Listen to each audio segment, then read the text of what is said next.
Hello, my name is Hannah Reynolds, and I'm a K-State admissions representative. Today, I'll be walking you through how to apply to K-State with our online application and also how to do the fee waiver. So we're excited to have the holiday gift of waiving the application fee of $40 for any student who applies from December 23rd to January 5th. So I will show you how to get that fee waived on the application. To get started, you'll go to the K-State website, k-state.edu. You'll see the admissions tab and then apply. And then we're going to apply as an undergraduate student today, and you'll select apply for admission. This page will prompt you with a few suggestions on what to have on hand before you get started with your application.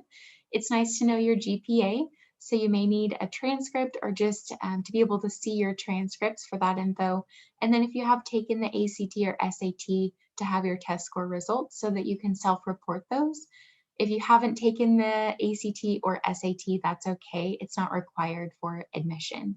And then if you choose to enter your social security number, you will need that information. It helps with linking your application and your FAFSA or your financial aid info. And then also it suggests payment information. Again, we're taking care of that with the waiver, so I will show you how to do that. But then you'll scroll down. Have you ever created a K-State EID before? If you have, you can log in here with that info, but if not, I will show you how to create one.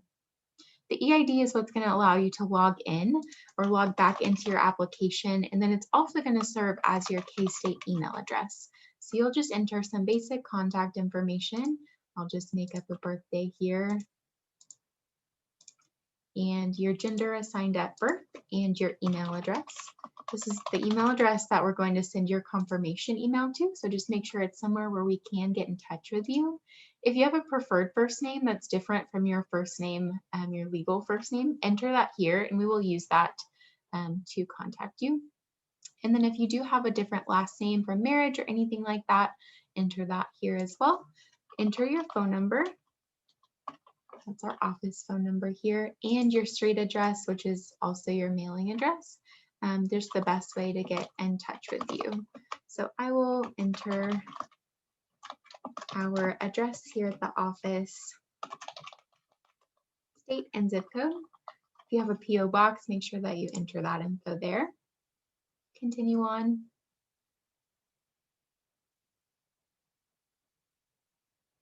And you'll have a chance to create that EID. So here in the blue, you'll read that this is going to be your ID unless you pay to change it. So make sure it's something that you want to stick with. It also functions as your email address. So you're going to use this to speak with your instructors, possible future employers. So again, just make sure it's something that you would like to stick with. A lot of people will use a variation of their name, and sometimes you'll have some prompts here of options for you to choose from, or you can select to make your own and do a custom choice. For the sake of our test today, I'm just going to make up Hannah Test here. And then you can select your password. We have some instructions on what to do in order to make a valid password for your K-State account. I have one in mind that I'll enter, and then you'll enter it again just to confirm that it matches. And continue. All right, we've saved the password and we're moving on to the security question. This is for resetting your password. If you happen to forget it, this question will be prompted. So just make sure it's something that only you know the answer to, that's specific to you. I'm going to enter something really general just for our test today. So where is K-State located? We are actually in Manhattan, which we all know, but just again, make sure it's something specific to you. And then you can also enter your phone number. If you do forget your password, we can text you to reset that. Okay, so take a look at all the information, verify that it's correct. Be sure to write down this EID because you will need that to log back in later now that you've created it. And we'll register the EID. Okay, so that's our EID is done. We're going to continue into the actual application. You'll see this dashboard at the top that's going to walk you through these 4 steps and then to review and submit. If you do ever need to log out now that you've created the EID and you want to make sure that your progress is saved, you can select Finish Later. That's going to log you out and you'll be able to log back in with your EID as needed. Select the semester that you plan to start at K-State. I'm going to say fall of 2021. And then, are you filling this application out for someone else? I'll say no. You have a chance to enter your social security number if you have one, or you can enter zeros. Again, entering your social will help to match your financial aid application with your admissions application. Your sex assigned at birth. And then if you do have another gender identity or gender expression that you would like to share, you can enter that here. And that information is only going to be shared with our LGBTQ Resource Center on campus. Enter your legal name. And if you have any other names that may be associated with you, you have a chance to enter those here as well. Your birth date, and some of that will just go ahead and populate for you, and your birth city. And then your phone number again for contacting you. And then if you give us permission to contact you via text message, which can be super helpful if we need something or if we have any updates for you, you can do that there. Confirm that email address that we will be sending your confirmations to and specific K-State information for you. And then any additional email addresses that would be good to contact you at in case that one doesn't work or if that's another preferred email that you'd like to share. And then you'll say if you're a US citizen, if you do live full-time in Kansas, and how long you've lived here. These questions are asked to determine your residency, if you're an out-of-state resident or if you're an in-state resident, which also determines different scholarship opportunities, and then also different tuition. And then I'm just going to make up how long have my parents been living here. Again, just helping to determine that residency for you. Okay, moving right along to address, and it did populate some of this information for us. You need to select your county, and Manhattan is actually in Riley County. And then your permanent family address, is it the same? Yes or no? So it will populate if you select yes. And then also who lives at that address. So it could be one of these relations, father, mother, aunt, guardian. We also have an other section if none of those apply. I'll select mother for today. And their name, you'll enter it there. You can also enter their phone number and email address if you'd like to keep them in the loop with K-State updates.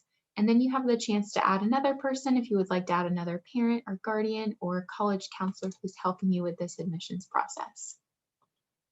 Moving right along to your high school information and the country where your high school is at and the type of high school that you attended. We're going to say that my high school was in Kansas. And enter the name of your high school. Just note that it should populate if there's a variation of how that name could be spelled. Sometimes you'll have to just test it out and see. So for example, if you go to St. James, you would want to type in Saint rather than ST, and you'll see that populate there. But you'll select your high school. If it's not there, just go ahead and type in the full name and we'll match that for you. And then when you plan to graduate, so if you're a transfer student, when you already have graduated is when you'll enter.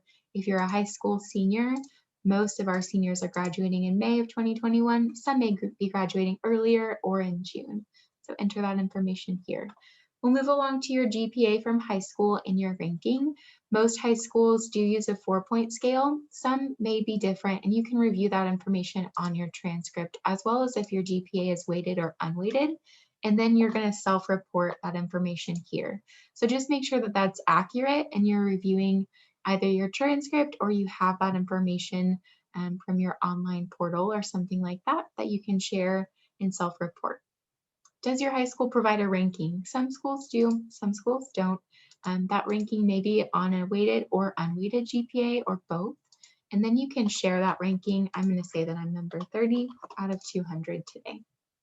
Again, counselors can help you find that info if you don't see it on your transcript. Test scores. If you've taken the ACT or SAT, you can enter this information here. It's not required for admission. If you have taken it, it can help with your admissions process. So go ahead and self-report your scores if you've taken the test or if you've taken a test before. So self-report your total composite. And again, I'm just going to make up my scores here. And continue on. If you've taken an AP exam or a CLEP exam, make sure to select those here. This is not dual credit, that's actually down here. So only select these if you have taken classes that have the exam there. Have you previously attended K-State as an undergraduate student? Yes or no? And then have you currently enrolled in any other college or any university? So especially if you're a transfer student, you'll select this, but especially too if you're taking any concurrent credit with your high school for college credit, you would select yes. Tell us which country that school is in, and then we're going to populate based on the state. So I'm going to say that I took my class from Butler Community College. You'll be able to select other schools here as well, depending on where you're taking your credit from. And then tell us how many credit hours you have taken and plan to be taking before you come to K-State. I'm just going to take one class from Butler, and I started it this semester, which is August of 2020, and I'll finish in December. If you're continuing to take credits, enter when you're expecting to end, which may be in 2021, so maybe May of 2021. And you'll enter that for your 2 dates. And then you'll just understand that you do need to send the official transcripts from those other schools and universities so that we can verify the classes that you've taken and get you that transfer credit. Do you plan on completing a degree? We'll say yes, and we plan on completing that degree at K-State on our main campus in Manhattan. Then you can select your major. There's a lot to choose from. You'll see these helpful tips on the side. If you want to pop this out to read more about our different majors, you can do that there. Our most popular major for incoming freshmen is open option. So if you're really undecided, that's a good place to start. I'm going to select agribusiness for my major today. And we're almost done. We're in the demographics section now. A lot of this is for national reporting. So if you're Hispanic or Latino, you can share that information. It's for reporting that we do as a university. I am not, and I'll select my ethnicity. If you identify with more than one, you can select that here as well. And then if you choose to share your religious denomination, you can also share that. Is English your primary language, and is there another language spoken in your home? And you can select which language that is. Again, just wanting to get you connected with resources that we have on campus for any languages that you may be speaking. And then have one or both of your parents or guardians received a four-year degree, yes or no. This is so that we can determine if you're a first-generation student and get you connected with our Office of First-Generation Students. They do some really great programming to help set students up for success. So if you say no, that would determine that you are a first-generation student. Did one or more of your grandparents graduate from K-State? This is to see if you're eligible for some of our heritage scholarships, yes or no. I'll say no, they did not. Are you a member of Phi Theta Kappa? This is a transfer honor society, so this may be specific for our transfer students who are applying. I'll say no. Are you currently in the military or retired or veteran? I am not. Are you dependent of someone who is in the military? So there's lots of different options here depending on your specific case. I will say active duty parent or guardian, and they are in the Marine Corps. Next is specific conduct information. So make sure to read through these. There are some legal terms here. You'll just want to make sure that you answer these accurately. And the answers to these questions aren't used on your admissions application. They're shared with our specific conduct team, which is a small group of evaluators. So it's not widely broadcast or anything, but just make sure that you're answering them correctly for you. While attending another institution of higher ed, have you been suspended or expelled for non-academic reasons? Do you presently have any charges against you? And have you ever been convicted of a felony, or have you been placed on a probation into a diversion program for a felony or person crime? And then, is there a previous conviction or diversion related felony or person crime that requires you to register your name and home address with any local or state law enforcement agency?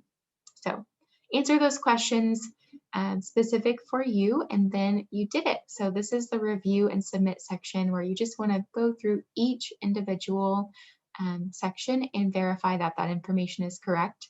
If it's not, you can click back on the progress bar here to edit. For sure, make sure that your contact information is right with your email, where we're going to be sending your confirmation and your admissions decision information, as well as your mailing address. And then we're going to verify later that your high school information and test scores are correct when you do send us those official copies after high school graduation. Or if you are in college now and you're transferring, you can send those transcripts now, and we will need those for your admissions decision. Verify that everything you enter is correct. Here's where we'll talk about the waiver.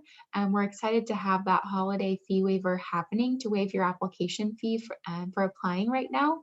So you will select check, money order, or other, and then we'll note the date that you applied and we'll get that fee waived for you. So you should be able to submit without actually submitting your payment. We'll process your waiver for you, and you'll see the green text that says submitted, which means that you've completed the application. Our processing time is about 2 weeks, so you can expect to hear back with an admissions decision. Be checking your email. If we do need any additional information from you, we will let you know. And then you'll also receive that information in your email and via mail as well. Thank you for applying.